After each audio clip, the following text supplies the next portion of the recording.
Ma'am, would you like to say something? It's an illegal arrest. They want to fight it out. पूर्व CM के चंद्रशेखर की बेटी कविता ने ED पर गंभीर आरोप लगाए हैं।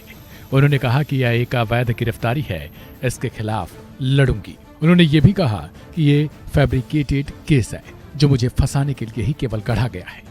ईडी ने कोर्ट में कविता की 10 दिन की हिरासत मांगी है। आपको बता दें कि दिल्ली के कथित शराब नीति घोटाले मामले में प्रवर्तन निदेशालय यानी ईडी की टीम ने भारत राष्ट्र समिति की नेता और तेलंगाना के पूर्व सीएम के चंद्रशेखर की बेटी के कविता को गिरफ्तार कर लिया है। के कविता ने कोर्ट में पेश होने पर भी अपनी गिरफ्तारी को अवैध करार दिया। के कविता ने कहा कि उनका स्वास्थ्य भी सही नहीं रहता है। कविता की ओर से पेश हुए वरिष्ठ वकील विक्रम चौधरी ने कोर्ट में बताया कि कल से ही कविता का बीपी हाई है और उनका हार्ट रेट भी नॉर्मल नहीं है। उन्होंने कहा कविता को जबरन सुबह 3 बजे तक इंजेक्शन लगाया गया। कविता के वकील विक्रम चौधरी ने बताया यह गिरफ्तारी सत्ता का खुला दुरुपयोग है। उन्होंने स्पष्ट रूप से सुप्रीम कोर्ट के आदेशों का उल्लंघन किया जिसने कविता को सुरक्षा दी थी। सुनिए कविता ने कोर्ट में जाते वक्त क्या कुछ आरोप लगाए।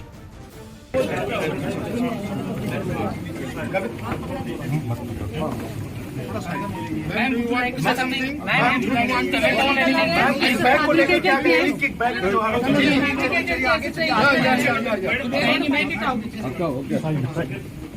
Ma'am, would you like to say something?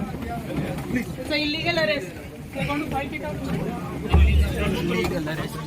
गौरतलब है कि दिल्ली के कथित शराब नीति घोटाले मामले में प्रवर्तन निदेशालय की टीम ने बीआरएस की नेता और तेलंगाना के पूर्व सीएम के चंद्रशेखर राव की बेटी कविता को गिरफ्तार कर दिल्ली लेकर पहुंच गई है। ईडी ने कविता की गिरफ्तारी के बाद जानकारी दी कि उन पर पीएमएलए के सेक्शन 3 और सेक्शन 4 के तहत मनी लॉन्ड्रिंग की धाराएं लगाई गई हैं। इस गिरफ्तारी को लेकर कांग्रेस नेता और तेलंगाना के सीएम ने बीजेपी और बीआरएस पर भी तंज कसा और कहा कि राजनीतिक लाभ पहुंचाने के उद्देश्य से इन एजेंसियों का दुरुपयोग भी किया जा रहा है। सुनिए रेवंत रेड्डी ने क्या कुछ आरोप लगाए। हमारा लोग कहीं पर भी अलग नजर नहीं आया। हम लोग हमेशा एक ही बात बोलते हैं, आपको क्या चाहिए, आइस और नाइस। आइस का मतलब income tax, CBI, ED. Nice का मतलब narcotics, income tax, CBI, ED. तो मोदी जी का फ्रंटल ऑर्गेनाइजेशन चाहिए। ये फ्रंटल ऑर्गेनाइजेशंस को जब जब चुनाव आएंगे तब तब वो फ्रंटल ऑर्गेनाइजेशन को इस्तेमाल करने के लिए कोशिश कर रहे। इससे पहले ईडी पहले आते थे, बाद में मोदी जी।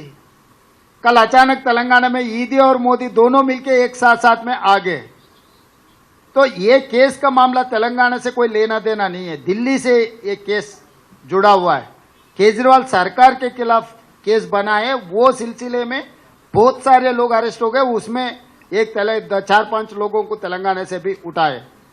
तो इसमें कांग्रेस का जो अप्रोच है मोदी जी सरकार के खिलाफ, तेलंगाना को वही सोच है। हमारा केंद्र अध्यक्ष या हमारा पार्टी नेता लोग जो बोल रहे हैं वही बात हम मदद दे रहे हैं, इसमें कोई फर्क नहीं है। मगर तेलंगाना में जो नाटक चल रहा है ये नाटकबाज बंद करो बोल के हम कह रहे हैं।